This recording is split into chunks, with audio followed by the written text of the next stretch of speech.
Hi, who's on?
Hello?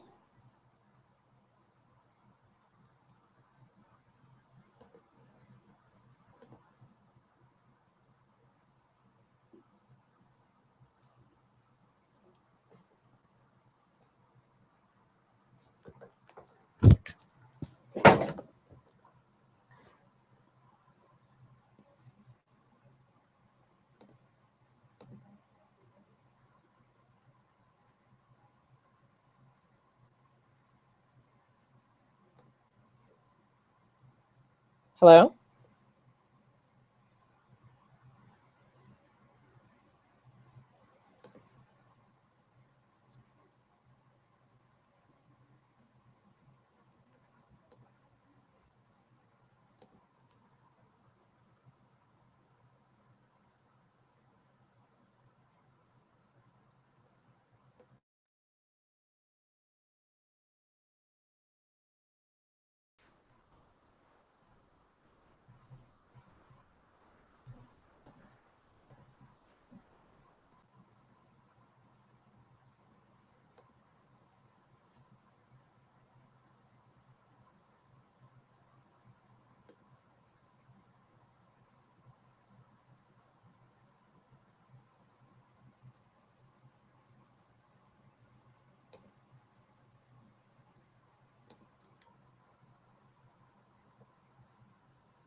Hi, Nakia?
So it looks like there are 3 viewers. I'm going to open the chat box.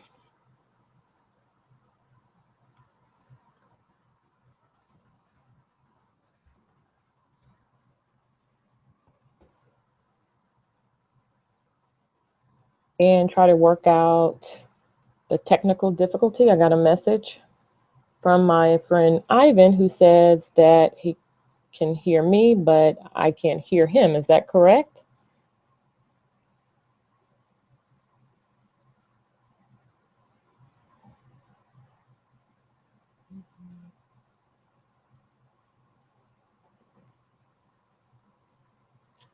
Okay, so Ivan and Danielle, welcome.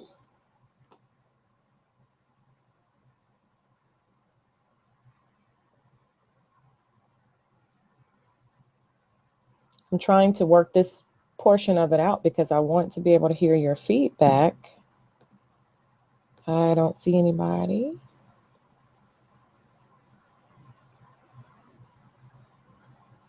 Popping up on my screen either.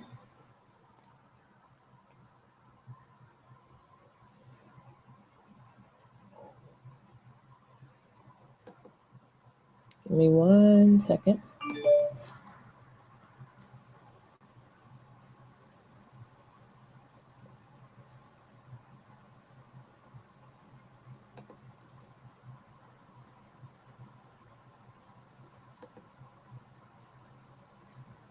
Can you all see the chat box? If you can, please go ahead and reply or send me a question.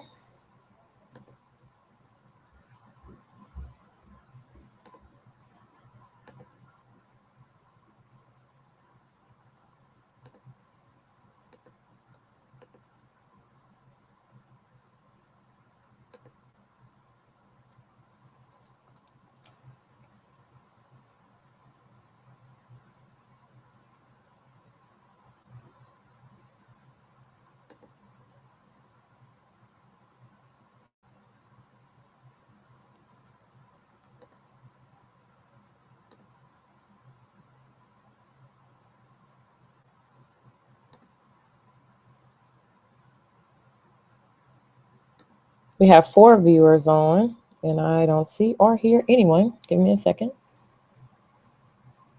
because I want to be able to talk back.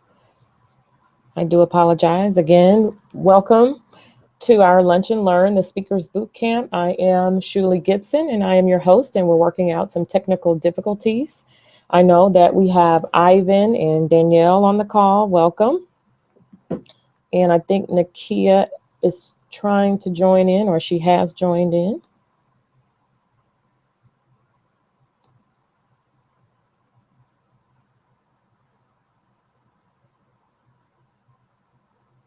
Okay, I think let me exit and then I'll come back in.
Okay, I'm back. I'll go ahead and get started. And I'm not sure, Ivan, if you have any tips on how I can work through this. We have 5 viewers, and welcome to the new person that just joined in. I know that we have Daniela, we have Ivan, and let's see, go to my regular page. And it'll tell me, and Nakia. So take 3. Again, I'm Shuli Gibson. I am a certified speech and voice trainer. My degree is in speech pathology from Grambling State University and the University of Memphis.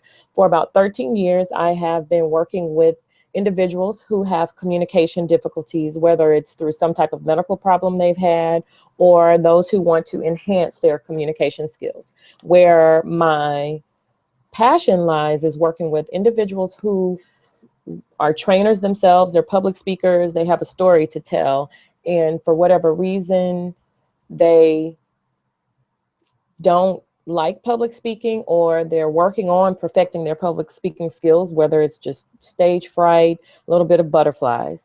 And I'll go ahead and get started. The first thing in public speaking, you have to realize that it is not about you. So you can go ahead and repeat that to yourself and just say, it's not about me. And I think once you get that in your head and in your heart, it's easier to move from a place of good intentions when you're public speaking. It's easier to speak from the heart. When we get in our heads, it makes us think too technically about how we look, how we sound, and it can impact your message. So we all can appreciate a passionate speaker who has a message to tell, and they touch us in some way that inspires us to move forward with whatever our goals are. But there's also something to be said about the person who has the passion. A long time ago, I learned this term called ignorance on fire. So they have a passion, but then they don't have the skills and the tools. And I've put together a program that I feel like addresses the whole person, and I call it the ask method of communication. And I got the name for it actually when I got a ticket maybe 5 years ago, and I went to the driver safety course in order to do the due diligence to get the ticket off of my driving record. And one of the things that the instructor told us was ask method. People get tickets for one or more reasons: their attitude, their skills, or their knowledge. And I thought that really applies to communication as well. So the way I approach communication is we address the speaker's attitude. What's going on? How are they feeling inside? How do they feel about their audience? How do they feel about actually walking on stage and speaking to people, and just in general? So what you're thinking, what you've learned, what you've been taught, that can be related to cultural, the cultural impact or influences on you, how you were brought up, whether you were raised in the South, whether you were raised West Coast, East Coast, whether you were born in another country. All of those things impact your attitudes about communication and speaking in public in general. And fear also falls in that category. Fear of public speaking is really rooted in a fear of judgment. It's the number one fear of most Americans. So people would rather die or deal with the spider a lot of times, which are common fears, than to actually have to get on stage or speak in front of someone in a meeting or in a group setting. You have the same fight or flight symptoms. So maybe you get nervous. Maybe you're just literally shaking in your boots. Some people have upset stomachs, whatever the case may be. You fight through it or you run away from it. And that's how the whole fight or flight works. And if you have any questions, please feel free to add them in the Q&A box. Okay, it says, okay, L. Davis is here. Welcome, L. Davis. Ivan and Danielle, welcome. They're from Texters IT Support. We appreciate you all joining in on this call. Now, so let's throw out some questions just so I can test this part. So again, we're talking on the A in the ask method, your attitude today. That is so important. Your foundation for public speaking or giving a presentation or training should always be, it is not about me. So it's not about you, it's about the speaker. You have a gift or knowledge or information that you can share with people, but you first must get out of your head. As long as you're in your head, you will not be the effective speaker that you want to be. You can get caught up in if someone is distracted and they're speaking to their neighbor next to them, they're talking on their cell phone, you have to get that out of your mind, that people are going to be distracted. That's just the world that we live in. But as long as you know that you're speaking from your heart, then you're in a different place. You're in a different zone or a different frame of mind. And I'm getting a message. Okay, and someone else is having some technical difficulties. It's not loading on their phone, but I thank you for coming out to our first session. Okay, good. So a question is, what are some fears you have experienced and what steps did I take to overcome them? Well, one, I'll say I grew up speaking in the church. I grew up speaking in school plays. So I've pretty much had the experience, but nerves still are an issue, I would say, for any speaker. I had nerves when, I don't know, the closer it got to time to do this, just chat with you all, just wanting to make sure I do a good job. So it's not even about the absence of the fear, but it's what do you do with it and using that energy. Most people just want to do a good job and they want to be received and perceived in the best light. I would just say one of my fears from the speaking perspective is just that I wouldn't be able to get my point across, or people would not understand where I'm coming from. So with that said, I really try to do as much research. That's how I offset that fear. I prepare myself, really getting to know and understand my audience. Who am I dealing with? So that way you can address their needs. And when you make it about yourself and whatever soapbox you have or bone to pick with someone or information that you want to get out there, then it kind of puts you in it limits you in a way. But if you're speaking to meet the needs of your audience, then that really helps tremendously. And hopefully that's answering your question. And probably aside from speaking, one of mine is the technical aspect, like today. So I'm faced with the fear that maybe this call, I would have some kind of technical difficulty, and I am with the sound because I can't hear you and I can't see you, but that's okay because I know that you're there, and I'm offsetting that by asking you to send in these questions. But other than that, Ivan, when you, again, remind yourself that it's not about me, which is something that I still do, then it puts you in the space of thinking about other people. So to use myself as an example, if I were to obsess about the sound or the technical things that really right now I can't control, then it takes away from the time that I have with you. I have 30 minutes. You all are busy. It's lunchtime. And so I just need to shift my mind to you. How can I give you what you need? How can I help you to get out there and put your best foot forward? So do we have any more questions? And I can give you general tips while I'm waiting for the next question to come through.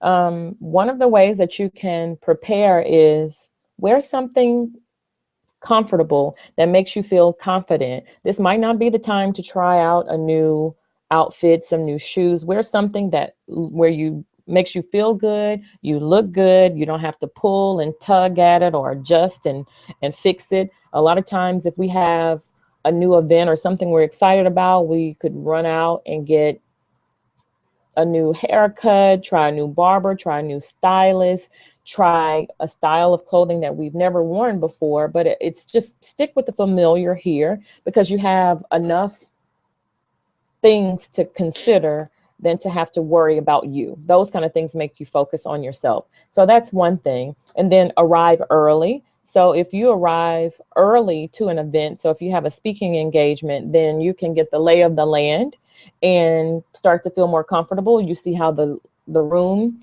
is laid out and how it's set up. You can adjust the temperature of the air or figure out what you need to do. So for instance, if your PowerPoint is not working, you have some time to work that out. But importantly, to help you, again, get into that heart space and out of the head space, you can do breathing exercises and use with simple imagery. So what I tell my clients is to think about doing a good job, literally see yourself on stage in front of people doing a wonderful, wonderful job. In terms of the breathing, you would just do simple techniques. Inhale through your nose and exhale through your mouth. You would breathe slowly and deeply because breathing has a calming effect. Now, once it's time to get started, you might want to pick up the pace of your breathing because breathing also serves to energize you when you do rapid breathing, but not too much because you don't want to hyperventilate. So again, if you have general fears, get out of your head, into your heart. It's not about you. Arrive early. Make sure that you're prepared, that your content is prepared. You know what you want to say. You can't always rely on the PowerPoint working or some malfunction. But anyway, you want to speak naturally. So familiarize yourself with the information so that you can just flow, even if you have bullets. Okay, thanks, Robin. She just tuned in. It's not working, but she has the sound. She can hear me.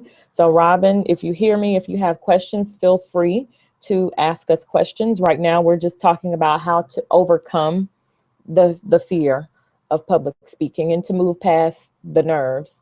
And again, going back to that point, it's a no judgment zone. So you can use your imagination to see yourself doing a wonderful job, see yourself moving around the stage, see yourself just honestly rocking it. But it's all here. It all starts in your mind. And I love the whole as a man thinketh, so is he. So when you think that you're going to do a good job, you feel that you're going to do a good job, you have to really feed yourself with the positive things. You're here to do a service. You're there to give to the people you're listening to and training, and you're going to do something that's going to benefit their lives in some way. So Ivan, I know that you're in IT, technical support, and you do a lot of wonderful things to help business owners or people who want to market themselves. So you streamline their services. So you just have to know, one, that you're the expert in that. That's the other thing. Understanding and knowing that you're the expert helps tremendously. And just go from there. Just present the information in an interesting and informative way where people understand and they want to hear more of what you have to say. So do we have any more questions? Thank you so much for that, Ivan.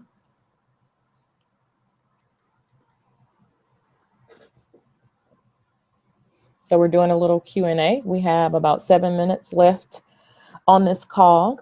I'll talk a little bit about the foundation in which I use, and I use it as a springboard. Anytime I'm dealing with voice and diction, I use the quote, speech is the mirror of the soul. So that's the whole, as a man thinketh, so is he.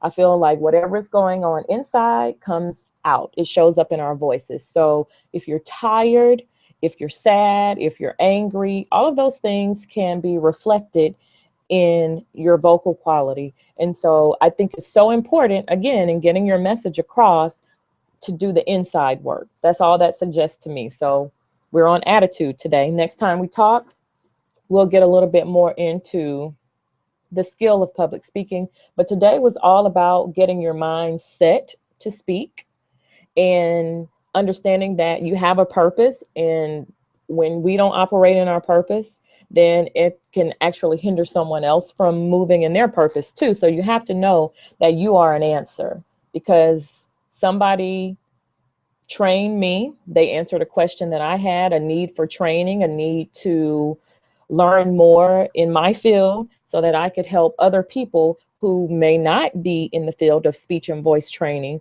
but again, they're in human resources, they're in psychology, they're in technical services and support, computer science, computer information systems, to be able to move in their purpose and reach others. So we're all interconnected. Okay, so we have another question. How do you talk to your audience and not over their heads? Your technique for learning your audience. Awesome, thank you. Well, before any big speaking engagement, it's important to talk to the event planner to see what is this for. So am I doing a talk for new mothers? Am I doing a talk for teachers? Am I doing a talk for people in human resources? And try to figure out what's the biggest problem. You can ask the meeting planner that. What is the biggest problem that you're facing? What's your ache? What's your pain? What keeps you up at night? So when you have an understanding of what the wants and the needs and the interests are, so what is it that you want to learn about? So just for instance, with this Q&A, it helps me. I can get on here and I can go all day long, but I want to know why you're here. There's a reason why you click the button to join this chat session today. There's something, there's an answer that you want. There's a problem that you're trying to solve, whether you want to do more public speaking, you are a public speaker and you want to be a better public speaker. So just reach out. We have social media platforms now that help us to just do sample questions. You can poll people. And again, if at all possible, talk to your meeting planner or your audience or your target. Just get in there and just try to figure out what their needs are. And in terms of talking over their head, that's as simple as I couldn't use technical terms. If I use terms like, okay, so now you're going to inhale and exhale and use your diaphragm when you're breathing, that's over someone's head. Now you have to figure out, where's my diaphragm? And as a matter of fact, what is that? And then what is a larynx, which most people call larynx anyway, but it's not, it's a larynx. So if I start getting into technical terms, I can lose you. But if I just speak in general about how important it is to breathe, how important it is to make that connection with your audience, then you're more likely to get it. So you have to be relevant. And most of these tips, or actually all of the tips that I'm giving you, are either in a recent blog that I just wrote, and I can put it, it's on my website, speakingyoursuccess.com, and go to news and look at our blog, and it's how to send those butterflies packing. I wrote about that, which is kind of an offspring of the Beatitudes of Speech, which is our digital guide, which serves as a blueprint to help you. It's 15 points to help you get out of your head and in your heart and be a confident and competent public speaker. So there are tools for you to learn these tips. So you could also visit my website, www.speakingyoursuccess.com. The digital e-guide is available for free for a limited amount of time. Just go in and just give us a little bit of information about yourself, and hopefully that will help you out. And we also have a speakers boot camp coming up on May 3rd, which is a Sunday at Behind the Grind at 701 Richmond Avenue here in Houston, Texas. And it's a boot camp where we have 4 parts where we get into the ask method, so the AS and the K, and also how to take care of your voice. So we get into how to engage your audience and hold their interest, how to, again, get out of your heads. We will go through breathing exercises and tips, the diction, how to speak with poise, and so how to get rid of those sloppy speech habits as far as not putting your endings on your words and chopping your words off when you say them, or just not moving your mouth appropriately or using your vowels. You have to use your vowels. So voice and diction techniques, and also how to speak with power. Some people have weak voices, and when you get nervous and in your head, then you shrink. Your posture shows it. Your voice shows that you're nervous. So we'll put all of those things together. So do we have any more questions? It's 12:29. And looks like I had a question coming through. Let's see.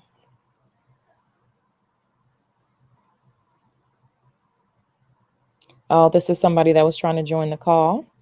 I'll have to give him some information on how he can join in. We will do another call next week where we get into more details and tips. In the meantime, you can send any of your questions to me directly at sgibson at speechandvoicecenter.com.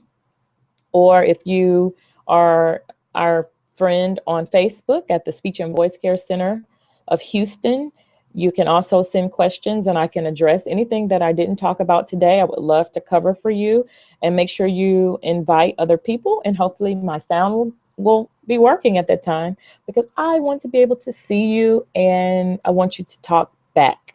That's another thing, another tip that you'll learn on how to engage your audience. If you think about it and know that it's really a conversation you're having, it's just that you're the main person speaking, but there are all kind of ways that you can set up and really capitalize on whatever your personality is and your style is. Some people would rather just do all of the talking and have questions later. I personally like to talk and get feedback, because that way I make sure that I'm addressing your needs. So many tools, not enough time, but here in the next 3 weeks, hopefully I will address a lot of your concerns. One thing I would like for you to do today, if this information was helpful for you, please, again, shoot me an email at sgibson@speechandvoicecenter.com, or send a post or a video telling me if you liked it and what you liked about it and what your favorite nugget was that you learned today. Okay, do we have any more questions?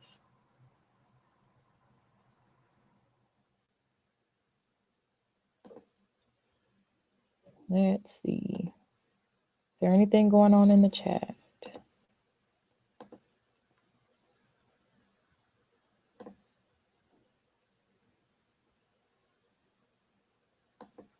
Going back to the Q&A.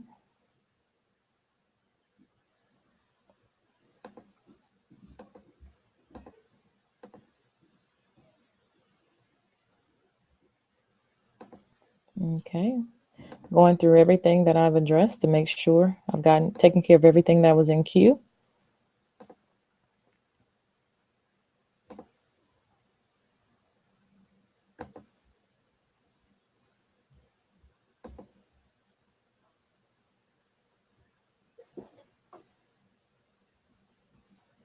It's just a little bit of housekeeping.